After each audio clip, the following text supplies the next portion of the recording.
Bismillahirrahmanirrahim. Yang keenam, keluarnya sejenis binatang dari bumi. Ad-dabbah.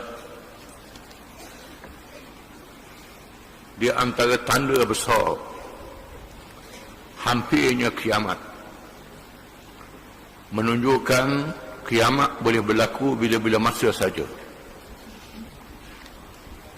Berlaku peristiwa yang sangat dahsyat, yang sangat menakutkan, bukan saja menakjubkan.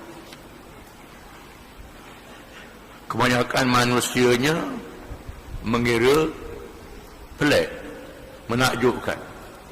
Mereka tak takut pada hari akhirat. Sepatutnya mereka takut dan bersedia untuk hari akhirat. Apabila hampirnya kiamat, berlaku lagi suatu perkara yang besar, iaitu keluarnya sejenis binatang dari bumi yang belum pernah dilihat oleh manusia, di mana binatang itu bercakap dengan bahasa yang fasih. Fasih dengan makna yang terang, yang nyata, yang dipahami maknanya. Itu makna fasih. Al-fasahah, al-bayan, jelas, nyata. Itu makna fasih. Fasih ni bukan gaduh, cepat. Orang kita dulu faham fasih ni laju, cepat sangat. Itu tak betul. Fasih dengan makna nyata, terang, boleh faham. Itu makna fasih. Kalau orang tu dia bercakap, orang tak faham, tu tak fasih maknanya. Al-fasah, al-zuhur, wal-bayan. Fasih itu ialah terang dan nyata. Binatang yang keluar di akhir zaman bercakap dengan bahasa yang fasih, yang terang, yang nyata, yang dipaham. Menyatakan bahawa manusia telah tidak beriman dengan ayat-ayat Allah. Manusia ni tak erti, tak percaya pada ayat-ayat Allah. Lalu ia mendedahkan yang mana beriman dan yang mana kafir dengan menyapu muka orang mukmin dan memukul hidung yang kafir, sehingga dijelaskan semuanya. Menurut zahir hadis-hadis yang menceritakan peristiwa ini, ianya berlaku selepas wafatnya Nabi Isa alaihi salam, sebelum sedikit atau selepas sedikit daripada naik matahari dari sebelah barat. Sama ada sebelum sedikit daripada matahari naik dari arah barat, ataupun dulu sedikit. Wallahu alam. Itu mengikut pandangan ulama. Peristiwa yang dahsyat ini telah dinyatakan oleh firman Allah Ta'ala. Wa idza waqa'al qawlu 'alaihim akhrajna lahum dabbatun minal ard tukallimuhum anna an-nasa kanu biayatina la yuqinun. Surah An-Naml ayat 82. Artinya, dan apabila sampai masa berlakunya hukuman atas manusia, kami keluarkan untuk mereka sejenis binatang dari bumi yang akan menyatakan kepada mereka bahawa manusia telah tidak meyakini ayat-ayat keterangan dan pengajaran kami. Selama ini Allah Ta'ala sebut dalam Quran, dalam beberapa ayat, manusia ni lebih sesat pada binatang, lebih besar pada binatang. Bal hum adal, ulaika kal an'am bal hum adal. Mereka seperti binatang dan ada yang lebih sesat dari binatang. Mereka yang Tuhan beri akal, tak berfikir dengan betul. beri mata tak tengok untuk ambil pengajaran, beri telinga tak dengar untuk ambil iktibar, ambil faham dan mengerti. Mereka seperti binatang, balhum adal, lebih sesak pada binatang.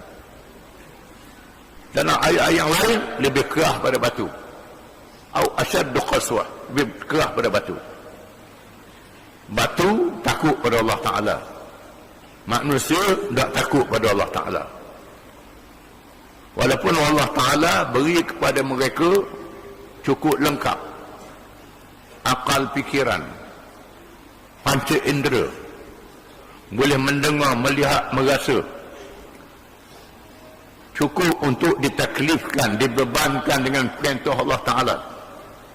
Kecuali mereka yang gila, yang nyanyuk, dimaafkan oleh Allah. Mereka yang lupa, dimaafkan oleh Allah. Orang yang buta, pekak, bisu, dimaafkan oleh Allah. Orang yang duduk dalam hutan rimba belantara, yang jauh dari seruan Islam, tak sapa langsung Islam, dimaaf oleh Allah. Orang yang tak sapa seruan Rasul, dimaaf oleh Allah. Ini cukup dengan segala alat kelengkapan, dengan segala kemudahan. Berbagai-bagai alat di zaman sekarang boleh mengkaji dengan tulisan, dengan gambar yang bergerak yang dapat dilihat. Berbagai kajian dibuat, manusia kaji sendiri dengan akal yang mereka ada, tetapi tidak menerima Islam yang diturunkan oleh Allah kepada Rasul-Rasul alaihi wassalatu wassalam, sejak Nabi Adam sehingga Muhammad sallallahu alaihi wasallam. Rasul-Rasul yang dipilih itu wajib benar, wajib amanah, wajib menyampaikan. Manusia yang cerdik, yang bersifat ismah, dipelihara oleh Allah daripada dosa dan perangai yang buruk, dilihat oleh manusia di zaman masing-masing, atau didengar dengan khabar yang mutawatir, riwayat yang mutawatir.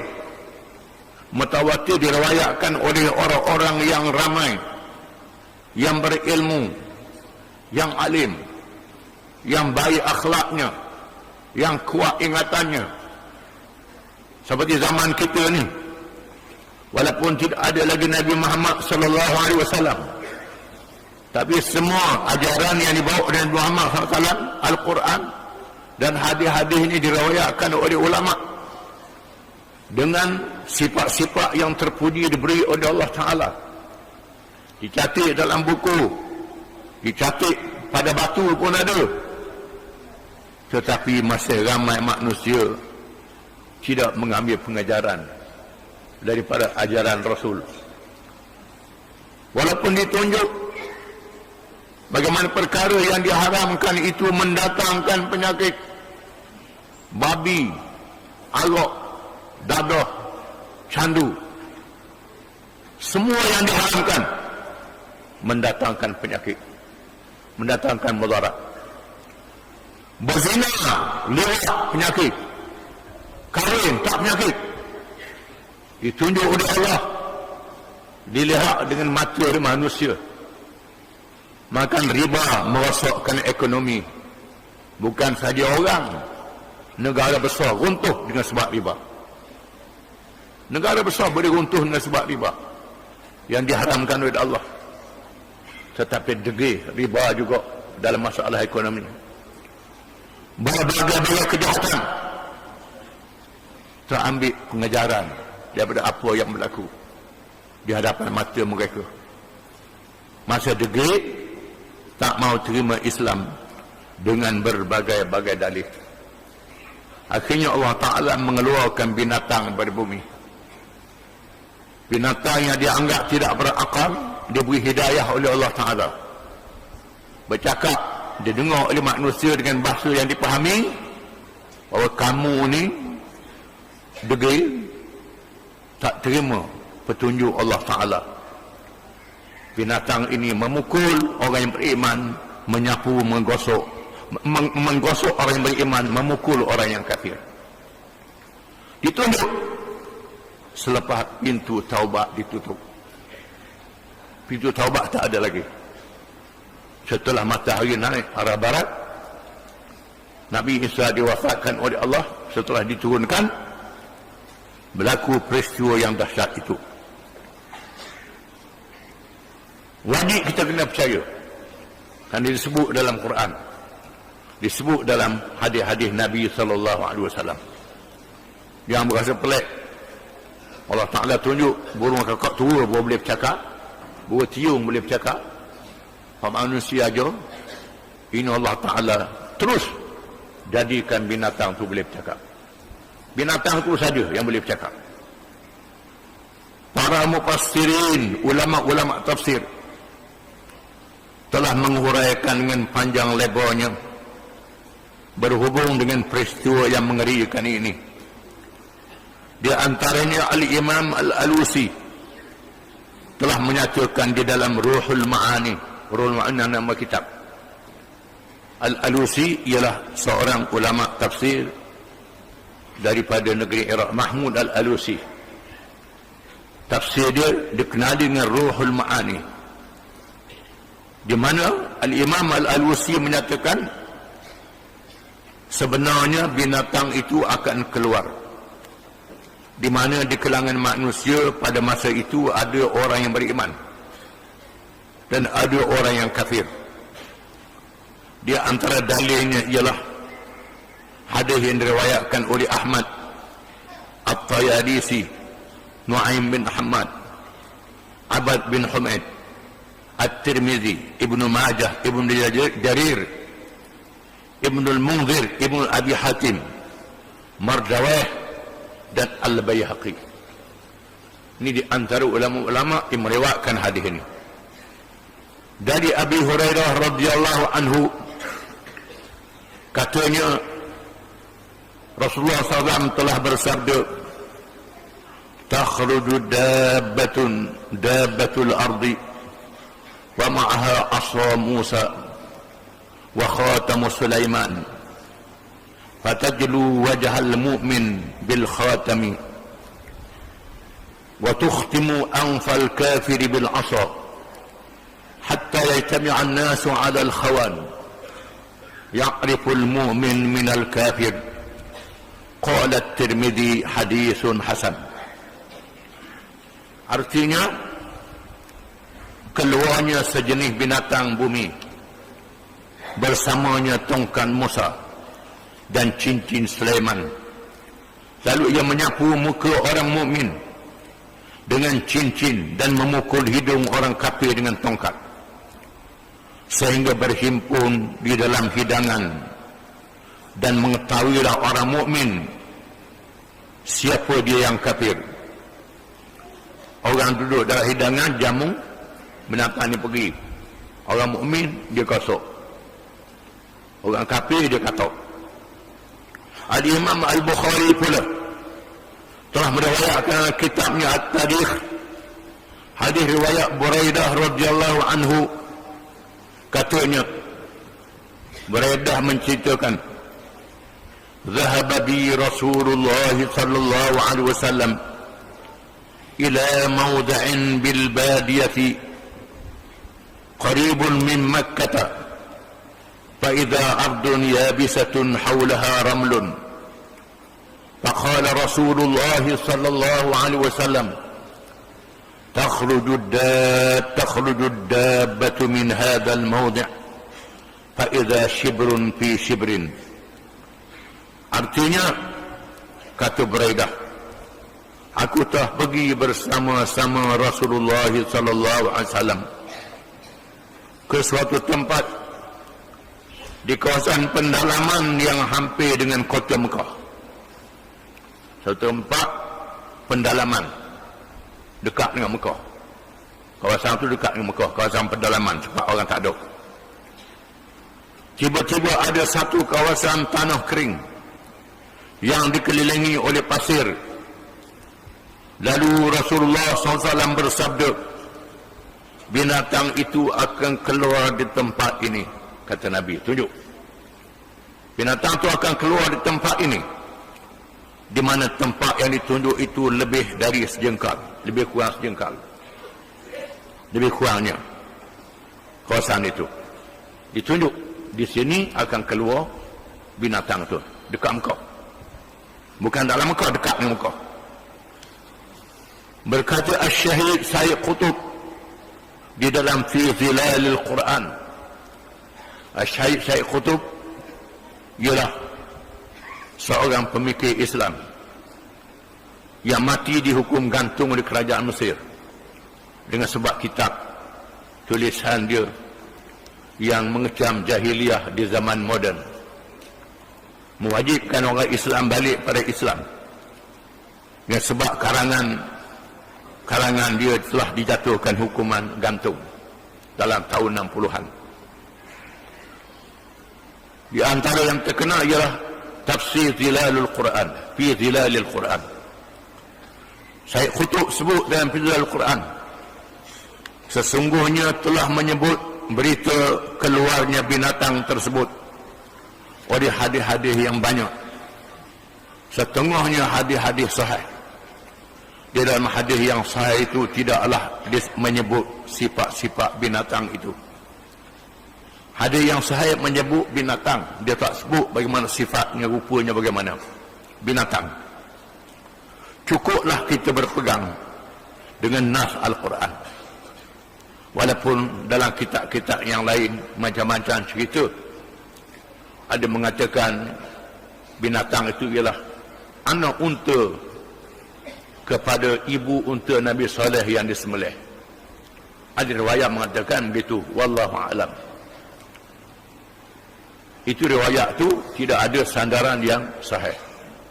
Yang sahih hanya binatang keluar, tak sebut sifat binatang. Cukuplah kita berpegang dengan nas Al-Quran dan hadis sahih yang menyatakan keluarnya binatang itu menjadi sebahagian daripada tanda-tanda kiamat, tanda-tanda dekatnya kiamat.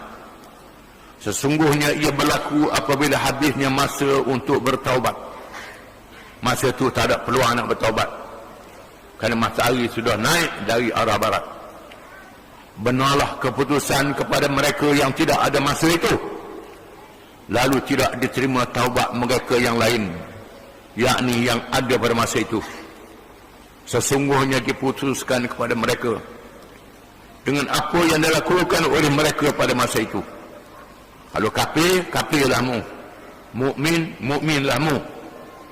Ketika itu Allah mengeluarkan kepada mereka binatang yang bercakap kepada mereka, sedangkan binatang biasanya tidak bercakap, atau percakapannya tidak dipahami oleh manusia, tetapi pada hari itu mereka boleh memahaminya.